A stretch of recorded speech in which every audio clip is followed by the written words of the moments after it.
kita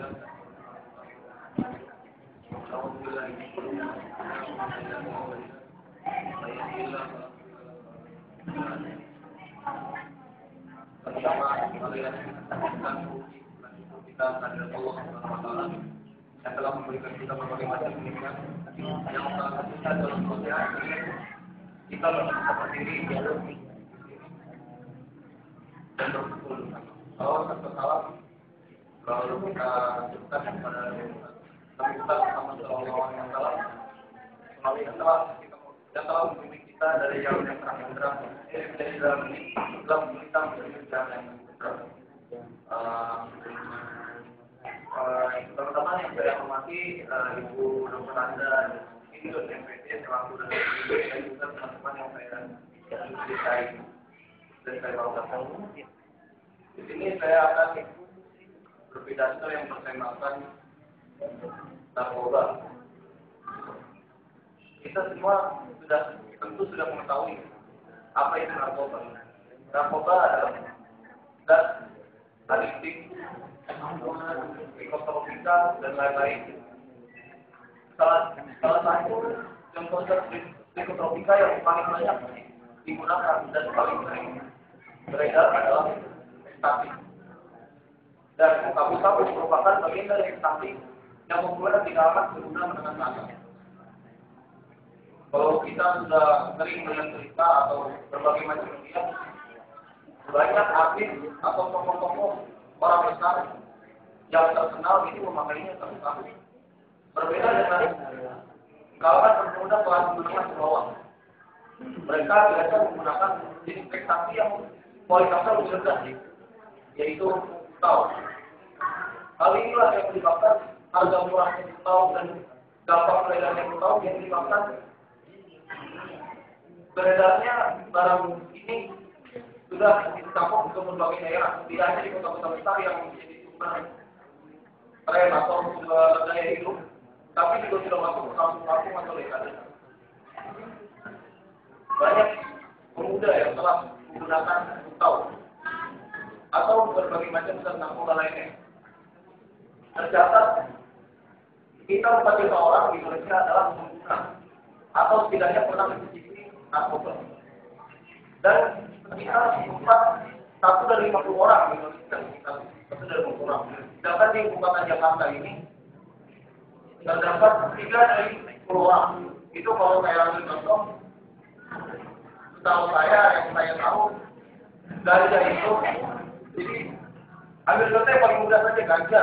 Begini ukuran ini dibanderol dengan kita dimulai saja 20.000 misalnya. 20.000 itu dapat 3 listing dikalikan kalau di Jakarta itu 3 dari 10 orang berarti kurang lebih 240 juta itu hanya di Jakarta. Kalau misalnya uang begitu dibeli cendol, nah mungkin kita nggak perlu takut lagi ada banjir 5 tahunan nih. Jadi banjir cendol, ini katanya bukan banjir air lagi. Nah, organisasi buruh internasional mencatat 4% pengguna di Indonesia itu di bawah 17 tahun.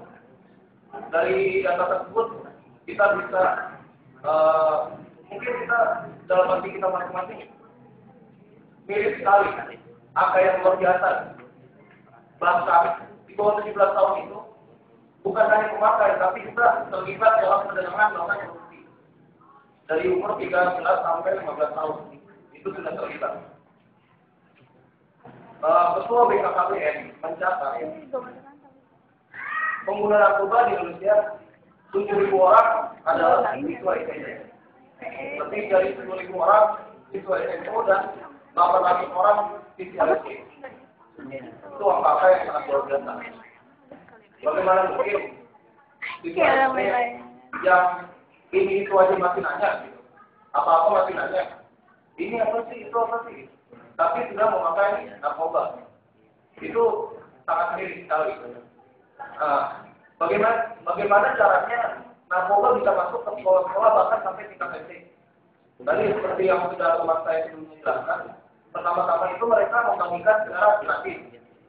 Anak kecil itu kalau sudah kenal barang terus suka pasti ketagihan kan, apalagi narkoba yang punya zat adiktif.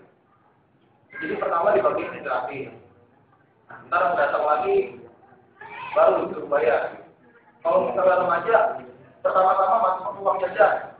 Uang jajannya udah nggak cukupin, udah nggak sanggup, nggak cukup. Mulai bohong sama orang tua. SPP dijadiin alasan buat beli narkoba.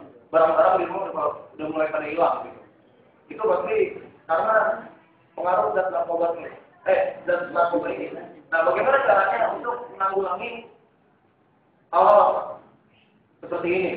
Yang pertama itu, yang pasti kuatkan iman kita.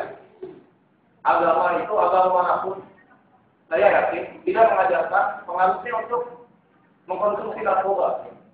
Karena efek negatifnya sangat banyak. Yang kedua itu, pengguna narkoba janganlah kita jauhi, tapi kita rangkul untuk bersama-sama menjalani untuk menyokong kehidupan masa depan yang lebih baik. Bagaimana mungkin kalau misalnya pengguna narkoba itu kan awalnya dari coba-coba atau dari tekanan hidup atau dari masalah broken home dan sebagainya. Kalau misalnya penggunanya kita jauhi, dia akan semakin merasa terpinggirkan dari komunitas, dari masyarakat, dan mereka akan semakin rajin menggunakan narkoba. Jadi jangan kita jauhi, mulai kita ajak untuk melakukan kegiatan-kegiatan yang lain. Dan kalau bisa kita temani, kita antarkan untuk proses rehabilitasinya. Dan mungkin itu saja yang bisa saya sampaikan. Mudah-mudahan kita semua dapat kita serta orang-orang terdekat kita dapat terhindar dari jerat narkoba. Wabillahi taufiq wal hidayah. Assalamualaikum warahmatullahi wabarakatuh.